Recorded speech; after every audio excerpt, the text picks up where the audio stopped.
90% টাইমে আমরা আমাদের মাইন্ডের জালে জড়িয়ে থাকি, কিন্তু আমাদেরকে কোনো স্কুলে বা কলেজে কখনো শেখানোই হয়নি যে কীভাবে তুমি তোমার মাইন্ডকে কন্ট্রোল করবে, কী কী করা উচিত।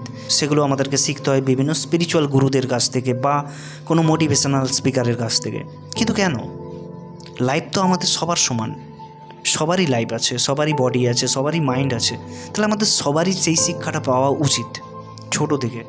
কিন্তু দুর্ভাগ্যবশত ছোটোবেলা থেকে কেউ আমাদেরকে ওরকম করে শেখায়নি যে কীভাবে মাইন্ডকে তুমি শান্ত রাখবে, কীভাবে ইমোশানকে কন্ট্রোলে রাখবে, ফেলিওরকে কীভাবে অ্যাকসেপ্ট করবে।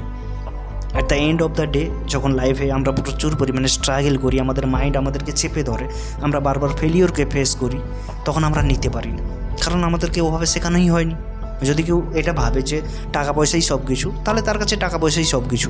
আর যদি কেউ এটা মনে করে যে টাকা পয়সার চেয়েও ইম্পর্ট্যান্ট আমি নিচে, তাহলে সে টাকা পয়সার চেয়েও ইম্পর্ট্যান্ট এবং সে টাকা পয়সা কামিয়ে নেয়।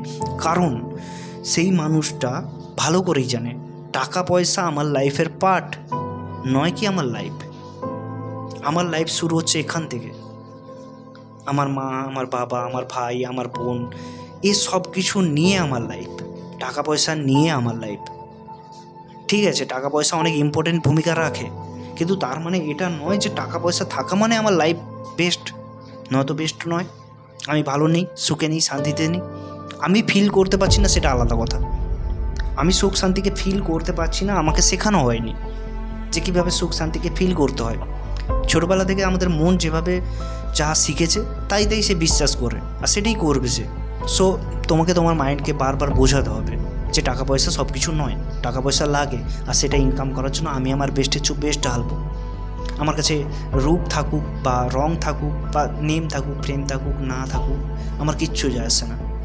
আমি সেগুলোকে ক্রিয়েট করার চেষ্টা করব, কিন্তু আমি সেগুলোর জন্য পাগল হব না। আমি একাই 100। আমি অ্যাকসেপ্ট করলাম যে আমি আমার কাছেই বেস্ট, আর আমি পারবো, আই ক্যান ডু ইট। আর এই কথাগুলো বলার মাধ্যমেই তুমি তোমার মাইন্ডকে রিপ্রোগ্রাম করবে, তোমার মাইন্ডকে আবার বোঝাবে। আর এর পরের ভিডিওতে আমি বোঝাবো যে আমাদের মাইন্ড, যেটাকে আমরা বলি মন, সে কীভাবে ক্রিয়েট হয়। আর সেটা বুঝে গেলে তুমি অনেক কিছুই বুঝে যাবে। থ্যাংক ইউ, দেখাবে নেক্সট ভিডিওতে।